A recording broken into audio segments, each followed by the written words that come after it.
मृत्यु।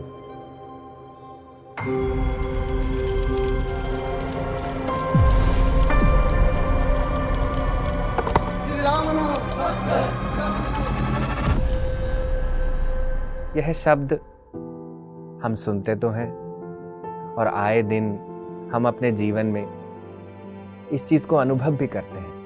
मृत्यु से हम बहुत डरते हैं। क्यों? क्योंकि मृत्यु के बारे में हम जानकारी नहीं रखते। जब मृत्यु होती है तो क्या होता है? हमारा शरीर पंच महाभूतों में लीन हो जाता है। खुद को जानने का अगर हम प्रयास करना चाहते हैं दोस्तों, तो हमें मृत्यु के बारे में जानना ही चाहिए।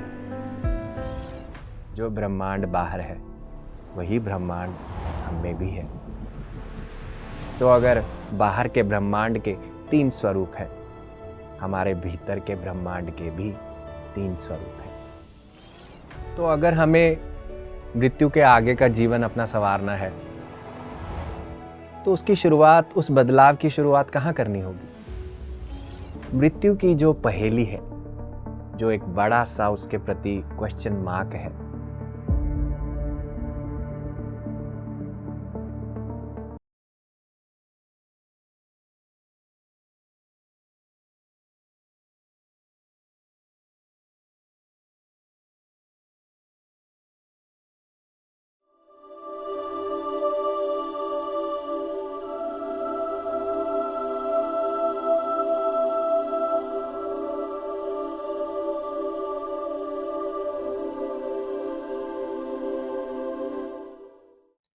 एक बार अभिमन्यु के पुत्र राजा परीक्षित शिकार के लिए जाते हैं।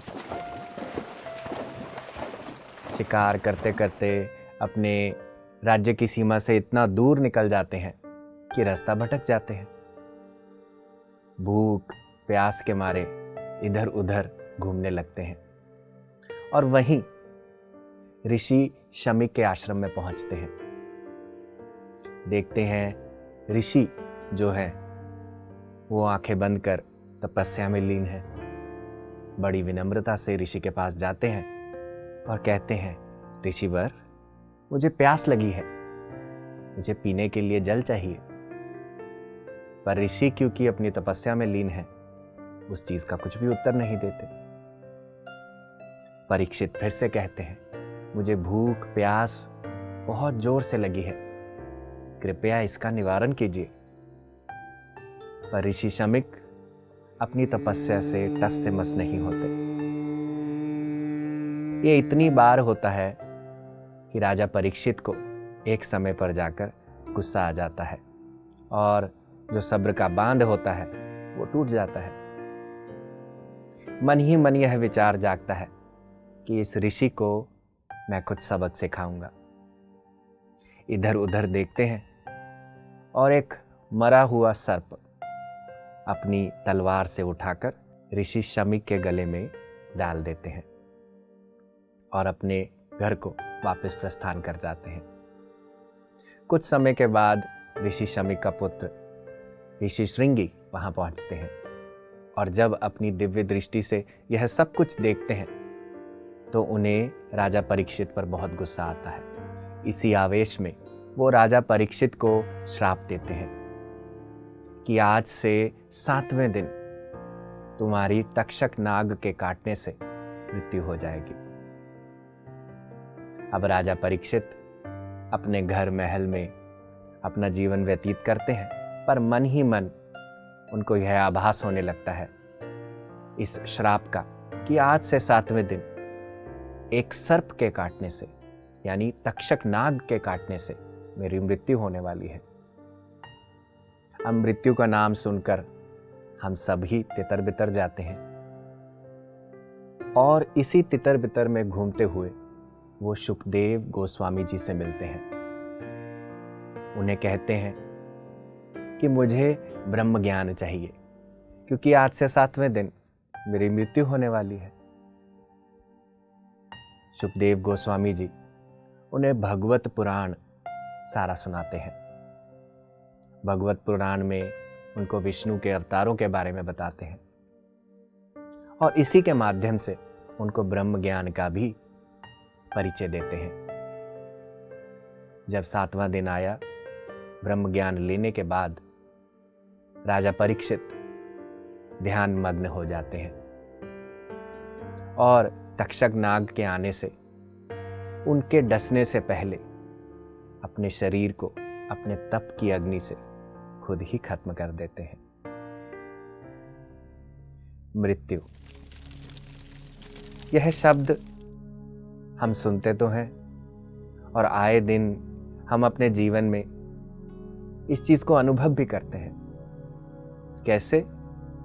अपने प्रियजनों के साथ, अपने आस पड़ोस में, जानवरों के साथ, पौधों के साथ, क्योंकि हर चीज जिसका जन्म होता है उसकी मृत्यु भी होती है। या ये कहना गलत नहीं होगा कि आपकी अंदर आने वाली सांस आपको जन्म देती है और आपकी बाहर जाने वाली सांस आपको मृत्यु की याद देती है।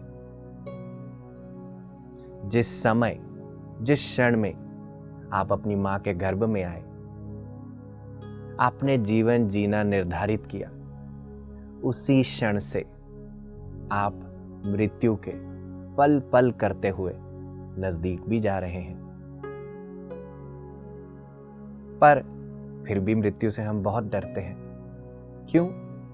क्योंकि मृत्यु के बारे में हम जानकारी नहीं रखते। हमें नहीं पता कि मृत्यु क्या है, मृत्यु के बाद क्या कोई जीवन है, या अगर मैं कहूं कि पुनर्जन्म होता है। अब पुनर्जन्म की अगर हम मृत्यु से जुड़कर बात करते हैं, विभिन्न विभिन्न धर्म पुनर्जन्म की अलग अलग तरह से बात करते हैं। कोई कहता है पुनर्जन्म होता है, कोई कहता है नहीं होता है। पर एक सत्ता की जो बात सब करते हैं वो क्या है? परम शक्ति। उस चीज को हर धर्म मानता है। तो मृत्यु की जो पहेली है, जो एक बड़ा सा उसके प्रति क्वेश्चन मार्क है, अगर हम नॉर्मल लाइफ में अपने आप को यह प्रश्न पूछें कि क्या मृत्यु के पश्चात मैं जिंदा रहूंगा, तो उत्तर है नहीं। उस तरह से नहीं जैसे आपका मन सोचता है, क्योंकि मन भी मृत्यु के अधीन है। और अगर मैं कहूं मृत्यु के समय आप पूरे के पूरे ही खत्म हो जाएंगे, तब भी उत्तर है नहीं, क्योंकि जो खत्म होगा वो केवल उस भौतिक जीवन से जुड़ा होगा। तो अगर हम मृत्यु की बात करें कि क्या मृत्यु को प्राप्त करता है और क्या मृत्यु के पार भी चला जाता है, इस चीज को जानने के लिए आइए सबसे पहले अपनी सृष्टि की बात करते हैं। हमारी सृष्टि 3 प्रकार के स्वरूप रखती है। उसका पहला स्वरूप जो निरंतर बदल रहा है, जो परिवर्तन के अधीन है। क्या है वो स्वरूप? जैसे आज एक बीज लगाया, कल वो अंकुरित होगा, फिर उसमें से पौधा बनेगा और किसी समय में जाकर वो वृक्ष बन जाएगा। मैं जब पैदा हुआ, आप जब पैदा हुए, हमारा शरीर छोटा सा था। धीरे धीरे हम बढ़ने लगे, हमारा विकास होने लगा और हम इस शरीर में हैं अब इस समय। एक समय के बाद क्या होगा? ये शरीर भी बदलता जाएगा, या कह लीजिए हर पल यह शरीर बदल रहा है। तो हमारी सृष्टि की बहुत सारी ऐसी व्यवस्था है जो परिवर्तन के अधीन है। और हमारी सृष्टि का दूसरा स्वरूप जो परिवर्तन के अधीन तो है, पर उसमें परिवर्तन जो है बहुत धीमी गति से आता है। ऐसी गति जिसके बारे में हमें पता नहीं चलता। कैसे? जैसे पर्वत के नीचे जब प्रेशर बनता रहता है एक जगह पर, तो पर्वत का वही हिस्सा हजारों साल प्रेशर लेने के बाद क्रिस्टल में बदल जाता है। युग परिवर्तन जो हजारों साल बाद बनता है, सतयुग से त्रेता, त्रेता से द्वापर, द्वापर से कलयुग और फिर कलयुग से सतयुग। और ठीक इसी प्रकार से हमारी जो स्पीसीज है, प्रजातियां हैं, जैसे जब मनुष्य की रचना हुई तो उसकी जो हाइट, वेट, कद काठी ऐसी नहीं थी, वो धीरे धीरे परिवर्तन के साथ बदलने लगी। ठीक उसी प्रकार से जानवरों की प्रजातियां, जैसे एक समय में डायनासोर्स थे पर अब हमारी सृष्टि पर वो नहीं है। तो इस प्रकार का जो परिवर्तन है धीरे धीरे जो बनने लगा, उसे हम मिडिल स्वरूप कह सकते हैं, या कह लीजिए कि मध्य की स्थिति, सृष्टि की वो स्थिति जो धीरे धीरे बदल रही है। तो हमारे दो प्रकार के स्वरूप तो हो गए, एक जो परिवर्तन के पूरी तरह अधीन है, दूसरा जिसमें परिवर्तन आ तो रहा है पर धीमी गति से आता है। हमारी सृष्टि का एक तीसरा स्वरूप भी है, वो स्वरूप जो अपरिवर्तनीय है, जो कभी भी नहीं बदलता। अब आप सोचें, change is the only constant, कि परिवर्तन तो केवल वही है जो हमेशा रहता है। पर क्या है हमारे अंदर, हमारी सृष्टि में ऐसी चीज जो कभी भी परिवर्तित नहीं होती, जो थी वैसी की वैसी, जो है वैसी की वैसी, और जो रहेगी बिल्कुल वैसी की वैसी। ये स्वरूप जो मृत्यु के अधीन नहीं है, जो जन्म के अधीन नहीं है, जो वृद्धावस्था के अधीन नहीं है, जो किसी भी बीमारी के अधीन नहीं है, ये स्वरूप जिसके इर्द गिर्द बाकी सब परिवर्तन रचा है, ये स्वरूप जिसको हम सत्य कहते हैं, जिसे हम चेतना कहते हैं, और जिससे हर कोई ग्रंथ, हर कोई धर्म सहमति रखता है। तो अगर हमारे बाहर की सृष्टि इन तीन स्वरूपों में बटी हुई है, हमारे भीतर भी वही सृष्टि है। आपको वो कहानी याद होगी जब बाल्यकाल में भगवान श्री कृष्ण एक पेड़ के नीचे यशोदा मैया उनको बिठाकर जाती हैं ताकि मैं स्नान कर पाऊं, और जब स्नान करके वापस आती हैं तो देखती हैं कि मेरा लल्ला नीचे से मिट्टी उठाकर मुंह में डाल रहा है, और सोचती हैं कि इस बच्चे का मुंह साफ करूंगी, और जैसे ही उसका मुंह खोलती हैं तो पूरा ब्रह्मांड भगवान श्री कृष्ण के मुंह में देखती हैं। तो दोस्तों, सोचने को तो हमें लगे कि क्योंकि भगवान कृष्ण अवतार हैं तो उनके अंदर ही यह ब्रह्मांड बसता है, पर ऐसा नहीं है। हम सब के अंदर जो ब्रह्मांड बाहर है वही ब्रह्मांड हम में भी है। तो अगर बाहर के ब्रह्मांड के तीन स्वरूप हैं, हमारे भीतर के ब्रह्मांड के भी तीन स्वरूप हैं। एक ऐसा स्वरूप जो हमेशा परिवर्तनीय है, एक ऐसा स्वरूप जो परिवर्तन और अपरिवर्तन के बीच का है, चेंज एंड अनचेंजेबल के बीच का है, और एक स्वरूप जो कांस्टेंट है, जो स्थिर है, जो कभी भी परिवर्तन के अधीन नहीं है। तो अगर हम परिवर्तन के स्वरूप की बात करें, क्या है मेरे भीतर, क्या है आपके भीतर जो हमेशा परिवर्तित हो रहा है? हमारा शरीर,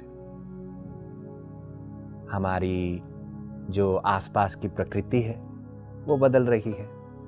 उस प्रकृति के साथ साथ जो मैं एक्सेप्ट कर रहा हूं, जो मैं कर रहा हूं, वो भी परिवर्तन में जा रहा है। मेरी सोच बदल रही है। तो ये धीरे धीरे हमारा परिवर्तन चल रहा है। हमारे शरीर में कोई भी अंग ऐसा नहीं है जो 7 साल से पुराना है। ये सब कुछ परिवर्तन के अधीन है। मेरी जो परिस्थितियां हैं वो भी परिवर्तन के अधीन है। और दूसरा स्वरूप, ये स्वरूप जो इन दोनों के बीच है, परिवर्तन और अपरिवर्तन के बीच है, जैसे मेरे संस्कार, जैसे मेरा बिलीफ सिस्टम। मैं क्या सोच रखता हूं, बिलीफ सिस्टम अर्थात अगर मेरा बिलीफ है कि लोग मुझे प्यार नहीं करते, अब इस बिलीफ से अगर मैं जीवन जीऊंगा तो मेरा जीवन वैसा ही बनेगा। हमारे बिलीफ एक बीज की तरह है। अगर आम का बीज लगाओगे तो आम का ही फल खाओगे। तो ये जो हमारा बिलीफ सिस्टम है, हमारे जो संस्कार हैं, वो धीरे धीरे हमारे साथ चलते रहते हैं और बहुत धीमी गति पर बदलते हैं। परिवर्तन जैसे हमारा शरीर, जब मुझे मृत्यु आएगी तब मेरा शरीर छूट जाएगा, पर हमारा जो मिडिल का स्वरूप है, जो पूरा परिवर्तित नहीं होता, जैसे कि हमारा बिलीफ सिस्टम है, हमारे संस्कार हैं, हमारे कर्म हैं, हो सकता है कि इस जन्म में खत्म ना हो तो फिर वो अगले जन्म में भी पहुंच जाए, अगले जन्म में खत्म ना हो तो उससे अगले जन्म में भी पहुंच जाए। तो उनकी जो आयु है हमारे इस शरीर से बड़ी है। और तीसरा स्वरूप, हमारे अंदर कुछ ऐसा भी है जो अपरिवर्तनीय है, जो नित्य है, जो कभी भी नष्ट नहीं होगा, जो स्वयंभू है, जिसको ना कभी जन्म मिला ना कभी मृत्यु मिली। वो है चेतना, जो कभी भी परिवर्तित नहीं होगी। और यही कांस्टेंट स्वरूप हमारी मुख्य सामग्री है। मुख्य यानी कि हमारा मेन इंग्रेडिएंट हमारी एग्जिस्टेंस का। जैसे मिसाल के रूप में अगर आप सोचिए, अगर आपको मूंग की दाल आज घर में बनानी है, अगर आप मूंग की दाल में से वो कच्ची मूंग की दाल निकाल देंगे, क्या वो मूंग की दाल होगी? नहीं होगी। अगर एक पेन में से मैं उसका रिफिल निकाल दूं, उसकी इंक निकाल दूं, क्या वो पेन होगा? नहीं होगा। तो ऐसा क्या है मेरे भीतर भी, ऐसा क्या है आपके भीतर भी, अगर वो निकल गया तो आप नहीं, मैं नहीं। वही हमारा कांस्टेंट स्वरूप है, हमारा नित्य स्वरूप, जो जन्म लेने से पहले भी था, जो जन्म लेने के समय भी है और जन्म के बाद भी रहेगा। आइए इस चीज को और एक एग्जाम्पल से हम समझ सकते हैं। जैसे हमारा शरीर, स्थूल शरीर, जब मृत्यु होती है तो क्या होता है? हमारा शरीर 5 महाभूतों में लीन हो जाता है। जैसे 5 महाभूतों से हमारा शरीर बना है, भूमि, गगन, वायु, अग्नि और नीर। भगवान, इन 5 तत्वों से हमारा शरीर बना है। जब व्यक्ति की मृत्यु होती है तो ये तत्व अपने सोर्स में चले जाते हैं, यानी कि जहां से आए हैं उसी तरफ चले जाते हैं। हम भी किसी तत्व के अधीन हैं। जैसे अगर देवों की बात की जाए, देव क्योंकि उच्च श्रेणी के माने जाते हैं तो वो अग्नि के अधीन होते हैं। मनुष्य और जानवर पृथ्वी के अधीन होते हैं। हमारे जो जल जीव हैं, जो जल में रहते हैं, वो नीर के अधीन यानी कि पानी के अधीन है। और जो पक्षी जो हवा में उड़ते हैं वो हमारे वायु के अधीन है। हमारा शरीर जो इसमें ठोस है, जब ये खत्म होगा तो ये धरती में चला जाएगा। जो हमारे अंदर का लचीलापन, जो फ्लूइडिटी है, वो जल में चली जाएगी। जो हमारे अंदर की अग्नि है, जो प्राण शक्ति है, वो अग्नि में चली जाएगी। और जो हमारे अंदर की वायु है वो वायु तत्व में चली जाएगी, जैसे हमारी सांस से। और इन सब के बीच में क्या है? आकाश तत्व, यानी कि खाली। वो खाली तत्व कहाँ चला जाएगा? आकाश तत्व में चला जाएगा। तो ये तो हमारा स्थूल शरीर है, क्योंकि जब हमारा शरीर खत्म होगा तो यही पंच महाभूत उन पंच महाभूतों के उस स्रोत में चला जाएगा जहां से वो आया है। अब स्थूल शरीर तो खत्म हो गया, पर जो बचता है उसे हम कहते हैं सूक्ष्म शरीर या लिंग शरीर। हमारे लिंग शरीर के 19 भाग होते हैं। क्या होते हैं ये 19 भाग? हमारी 5 कर्मेंद्रियां, 5 ज्ञानेंद्रियां, 5 प्राण और मनस, बुद्धि, चित्त और अहंकार। क्या है आपकी 5 कर्मेंद्रियां जिनसे आप कर्म करते हैं? कैसा कर्म करते हैं? जैसे बोलने का कर्म, हाथों से कुछ पकड़ने का और छोड़ने का कर्म, पांव से चलने का कर्म, हम यूरिन पास करने का कर्म करते हैं, और हम जो वेस्ट एलिमिनेट करते हैं वो भी एक कर्म है। तो ये 5 प्रकार के कर्म। और 5 ज्ञानेंद्रियां, जैसे देखने की इंद्री, सूंघने की, सुनने की शक्ति, टेस्ट करने की शक्ति और महसूस करने की शक्ति। फिर 5 प्राण, जो हैं प्राण, अपान, व्यान, समान और उदान। प्राण क्या है? जो अंदर आती सांस है वो प्राण है। अपान क्या है? जो बाहर जाती हुई सांस है, जिससे हम एक्सक्रीशन में यूज करते हैं, उसे हम अपान कहते हैं। फिर समान क्या है? जो हमारी डाइजेशन में हेल्प करे, वो समान वायु है। और व्यान क्या है? जो हमारी सर्कुलेशन में हेल्प करती है। फिर अंत में उदान। उदान यानी कि जो हमारे नर्वस सिस्टम में हेल्प करती है, जो हमारे यहाँ पर बसती है।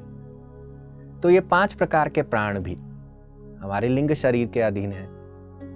तो 5 कर्मेंद्रियां, 5 ज्ञानेंद्रियां और 5 प्रकार के प्राण, 15। 4 चीजें क्या हैं? मन, बुद्धि, चित्त और अहंकार। तो स्थूल शरीर तो आपको मृत्यु को प्राप्त हो जाएगा, पर जो आपका लिंग शरीर है, जिसके अंदर आपकी कर्मेंद्रियां हैं, यानी कि आपने कैसे कर्म किए अपनी इंद्रियों से।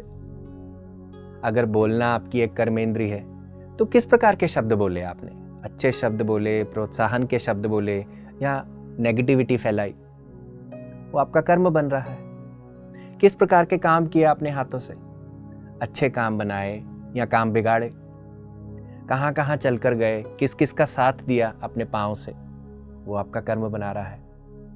और आपके सेक्सुअल ऑर्गन्स, फॉर एग्जाम्पल आप सेक्सुअलिटी में ज़्यादा ओवर इंडल्ज हुए, मल्टीपल पार्टनर्स बनाए, वो भी आपका कर्म बना रहा है। तो इस प्रकार से जो कर्मेंद्रियों के हिसाब से आपने किया, जहाँ पे उनको यूज़ किया, जिस एक्शन में यूज़ किया, वो आपका जो कर्म बना है वो लिंग शरीर के अंदर जाएगा। और ज्ञानेंद्रिय तो है ही, कैसी चीज़ें आप देखते हो, कैसी चीज़ें आप सुनते हो, कैसी चीज़ें आप बोलते हो, फील करते हो, खाते हो। जैसे खाने पे अगर हम बात करें कि आप सात्विक खाना खाते हो या मांसाहार करते हो, इस प्रकार का एक्शन भी आपके लिंग शरीर में जाएगा। जो आप करते हो वो आपके साथ जाएगा। फिर हमारे मनस, बुद्धि, चित्त, अहंकार। मन में कैसे विचार उठे, कैसे कैसे डिसीजंस लिए अपनी बुद्धि से। चित्त का जो भय था, यानी कि बहुत सारे डिसीजंस हम लाइफ में क्या करते हैं, भय से लेते हैं, सोचते हैं कि अरे ये फिर से वापस नहीं हो जाए, तो उसको रेफरेंस आपने चित्त को फियर बेस से लिया। तो इसी प्रकार से ये जो सारी एनर्जी, किस प्रकार के एक्शन आप इन सारी चीजों से कर रहे हो, वो सारा कुछ आपके साथ लिंग शरीर में जाता है। और इसके अलावा एक तत्व, जो आत्मा, जो कभी भी परिवर्तन नहीं होती, जिस पर किसी चीज का, किसी भी जो विकार है उसका कोई भी प्रभाव नहीं है। पर क्योंकि लिंग शरीर में ये सब कुछ है, हमारी वासनाएं हैं, हमारी डिजायर्स हैं, हमारी जो चीज़ें जो फुलफिल हुई, जो नहीं हुई, जो खोट हमारे दिल में रह गया, जो द्वेष रह गया, जो विकार रह गया, घृणा, ईर्ष्या या अच्छी चीज़ें रह गई, वो सब चीज़ें वैसी की वैसी ही हमें प्रभावित करेंगी हमारे नेक्स्ट लाइफ टाइम। तो अगर हमें मृत्यु के आगे का जीवन अपना संवारना है तो उसकी शुरुआत, उस बदलाव की शुरुआत कहाँ करनी होगी? इस समय। और बदलाव किसी और को नहीं करना है, क्योंकि आपका जीवन है, आपकी यात्रा है, तो आप ही को बदलाव करना पड़ेगा। हम सोचें कि मैं तो एक ऐसी दुनिया में रहता हूँ जहाँ पे लोग बिटर हैं, थोड़े कपटी हैं, थोड़ा मिसट्रस्ट करते हैं, अलग अलग तरह के एक्सपीरियंसेस होते हैं। पर दोस्तों, आपकी सृष्टि आपकी दृष्टि से बनती है, आपके खुद के संस्कार, आपके खुद के बिलीफ सिस्टम से बनती है।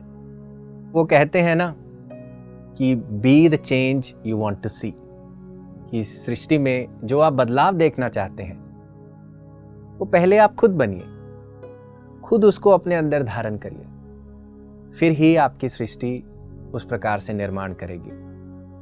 पर अगर मैं सोचूं कि दुनिया तो इतनी कपटी है, इतनी सारी सफरिंग है, इतना सारा पॉलिटिक्स में कीचड़ है, यहाँ पे कुछ ऑर्गेनाइजेशंस में कुछ चल रहा है, लोग इतना काला धन इकट्ठा करते हैं, ये जो सब अच्छी अच्छी चीज़ें होती हैं ये सब बुरे लोगों को होती हैं, और सब बुरी चीज़ें अच्छे अच्छे लोगों को होती हैं। तो इस प्रकार की विचारधारा से जब हम चलते हैं और सोचते हैं कि मैं ही क्यों बदलूं, मुझे क्यों बदलना, मैं भी उनके साथ भेड़ चाल में लग जाता हूं। पर दोस्तों, इस चीज का प्रभाव, क्योंकि आप निर्णय ले रहे हो, आप उस पर चल रहे हो, तो इसका प्रभाव भी कहां पर आएगा? आपकी खुद की प्रगति पर। हमें लगता है कि जो बुरा काम करता है उसके साथ अच्छा हो रहा है, पर देर सवेर हमारा कॉज हमारे अफेक्ट तक पहुंच ही जाता है। तो इसीलिए दूसरों की तरफ ना ज्यादा देखकर खुद के कर्मों की तरफ ध्यान दें। क्या आप जीवन में कंप्लेंट करते हैं, गिल्ट करते हैं, ब्लेम करते हैं, या आप अपने जीवन की रिस्पॉन्सिबिलिटी लेते हैं? इस पर ध्यान दें, क्योंकि आपका जीवन जिस प्रकार की ऊर्जा से आप जिए हैं वैसी ही ऊर्जा से मृत्यु के बाद भी जिएगा। तो अपना आज सुधारिए ताकि आपका कल और बेहतर हो।